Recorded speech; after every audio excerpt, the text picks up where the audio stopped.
आज हम सबोपदेशक की पुस्तक में अध्याय 6 और 7 का अध्ययन करेंगे। अध्याय 6।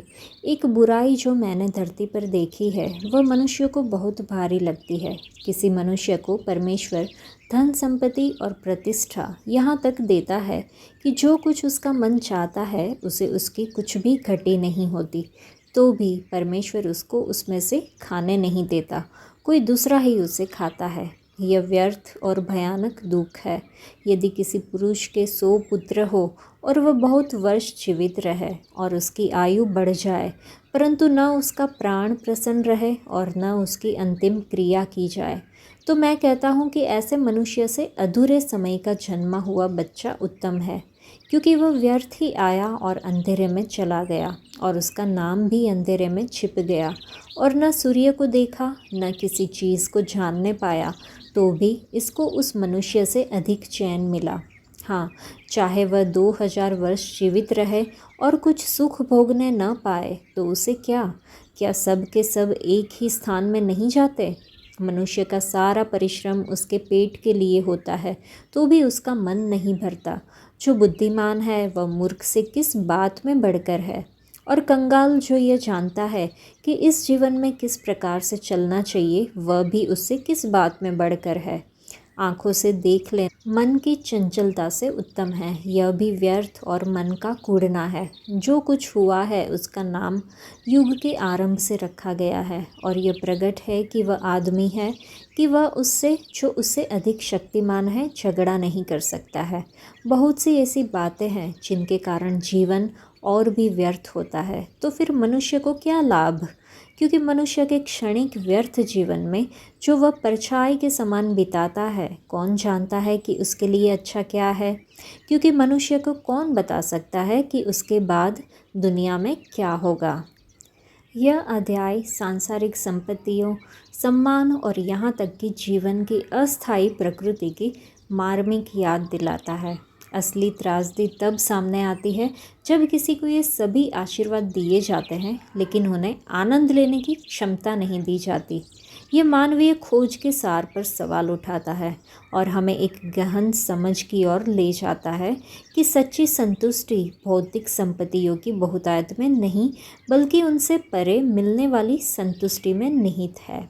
यह अध्याय हमें गहरी समझ, शांति और संतुष्टि की तलाश करने के लिए प्रेरित करता है, जो केवल सांसारिक धन से बढ़कर है। यहाँ पर लेखक ने सूर्य के नीचे एक सामान्य बुराई को देखा। एक व्यक्ति को परमेश्वर से धन, संपत्ति और सम्मान मिल सकता है ताकि उसे अपने दिल की इच्छा के अनुसार कुछ भी कमी ना हो। फिर भी परमेश्वर उसे इन चीज़ों का आनंद लेने में सक्षम नहीं बनाता है। इसके बजाय एक अजनबी उनका आनंद लेता है।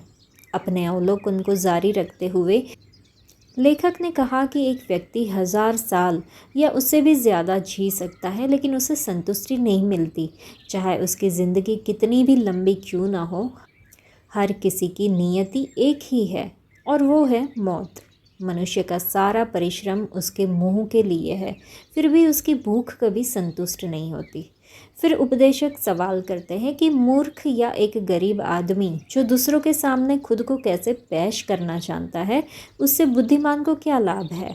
वह जोर देकर कहता है कि इच्छाओं के पीछे भटकने की तुलना में आँखों से जो दिखता है उसका आनंद लेना बेहतर है। वह कहता है कि यह भी हवा का पीछा करना है। वो कहते हुए आगे निष्कर्ष निकालता है कि सब कुछ पहले से ही निर्धारित है और कोई उससे बहस नहीं कर सकता जो अधिक शक्तिशाली है। वह आगे सवाल करता है कि कौन जान सकता है कि जीवन में मनुष्य के लिए क्या अच्छा है और उसे क्षण भंगुर जीवन के कुछ दिनों का अर्थ कैसे निकाला जाए, जो एक छाया की तरह बीत जाता है। इसके अलावा उसे कौन बता सकता है कि उसके बाद सूर्य के नीचे क्या होगा? यह अध्याय भौतिक संपदा और इच्छाओं से परे जीवन के गहरे अर्थ पर एक चिंतन है।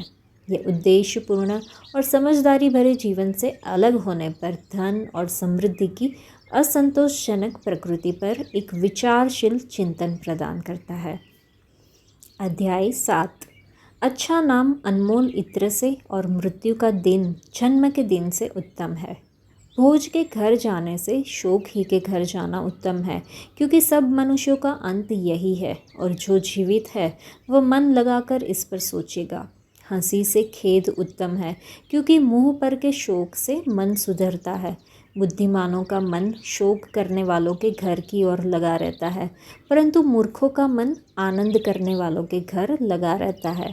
मूर्खों के गीत सुनने से बुद्धिमान की घुड़की सुनना उत्तम है, क्योंकि मूर्ख की हंसी हांडी के नीचे जलते हुए कांटों की चरचराहट के समान होती है, यह भी व्यर्थ है।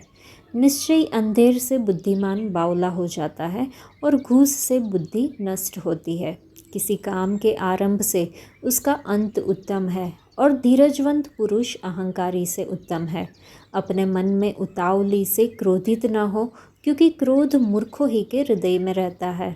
यह न कहना बीते दिन इनसे क्यों उत्तम थे, क्योंकि यह तो बुद्धिमानी से नहीं पूछता।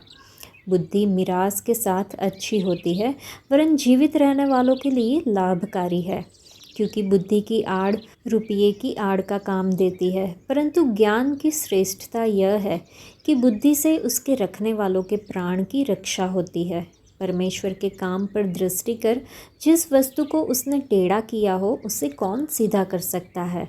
सुख के दिन सुख मान, और दुख के दिन सोच, क्योंकि परमेश्वर ने दोनों को एक ही संग रखा है, जिससे मनुष्य अपने बाद होने वाली किसी बात को न समझ सके। अपने व्यर्थ जीवन में मैंने यह सब कुछ देखा है। कोई धर्मी अपने धर्म का काम करते हुए नष्ट हो जाता है, और कोई दुष्ट बुराई करते हुए दीर्घायु होता है। अपने को बहुत धर्मी न बना, और न अपने को अधिक बुद्धिमान बना। तू क्यों अपने ही नाश का कारण हो।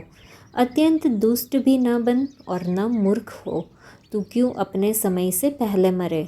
यह अच्छा है कि तू इस बात को पकड़े रहे, और उस बात पर से भी हाथ न उठाए, क्योंकि जो परमेश्वर का भय मानता है वह इन सब कठिनाइयों से पार हो जाएगा। बुद्धि ही से नगर के 10 हाकिमों की अपेक्षा बुद्धिमान को अधिक सामर्थ्य प्राप्त होती है।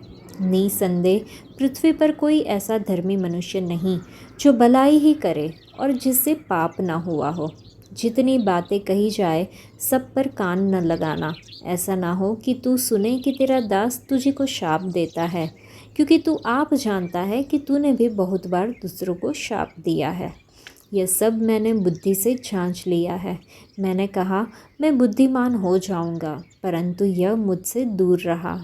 वह जो दूर और अत्यंत गहरा है, उसका भेद कौन पा सकता है। मैंने अपना मन लगाया कि बुद्धि के विषय में जान लूँ, कि खोज निकालूँ और उसका भेद जानूँ, और कि दुष्टता की मूर्खता और मूर्खता जो निरा बावलापन है को जानो।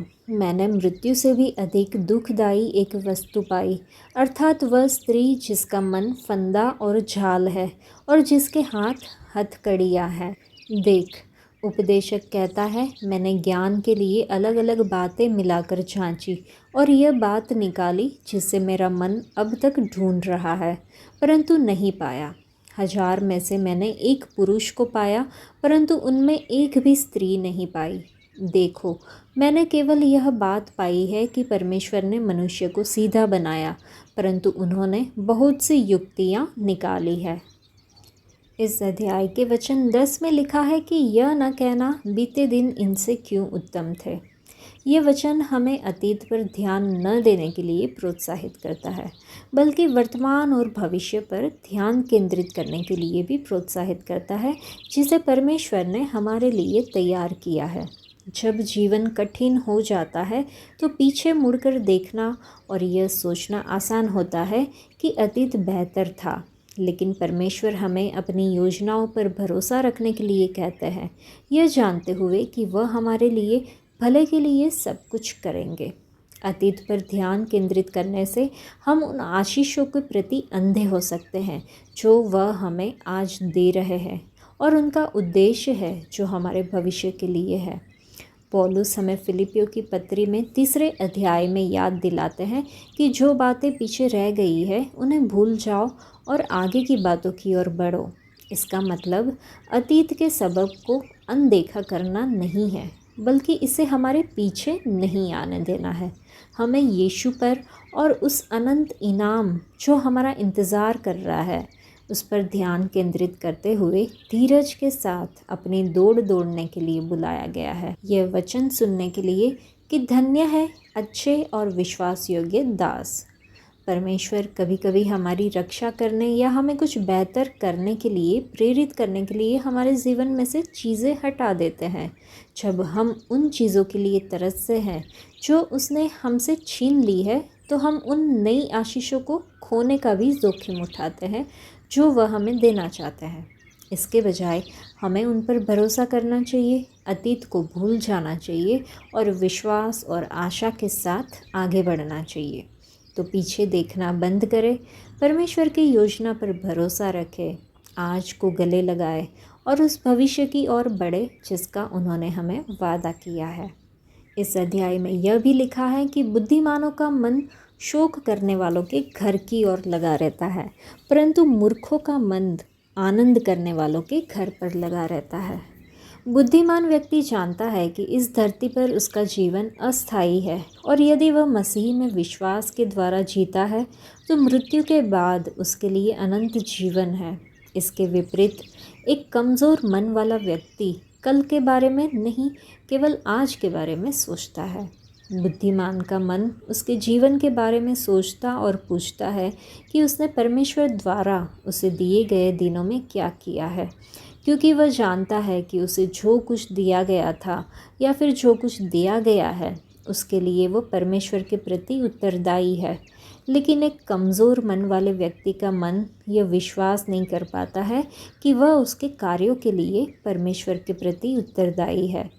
इब्रानियों की पत्री में 9वें अध्याय में 27वें वचन में लिखा है, और जैसे मनुष्यों के लिए एक बार मरना और उसके बाद न्याय का होना नियुक्त है, इसलिए एक बुद्धिमान मनुष्य जानता है कि मृत्यु के साथ एक मनुष्य को न्याय का सामना करना पड़ता है, लेकिन एक कमज़ोर मन वाला मनुष्य मृत्यु से डरता है। चलिए हम एक बुद्धिमान मनुष्य का मन रखें और पश्चाताप तथा विश्वास में होकर परमेश्वर के निकट पहुँचे। मसीह के विश्वासियों के रूप में हमें शोक करने वालों के घर को न छोड़े, क्योंकि यह हमें जीवन की क्षणिक प्रवृत्ति और मृत्यु के बाद अनंत जीवन की याद दिलाता है। आज के लिए इतना ही। परमेश्वर आप सबको आशीष दे। धन्यवाद।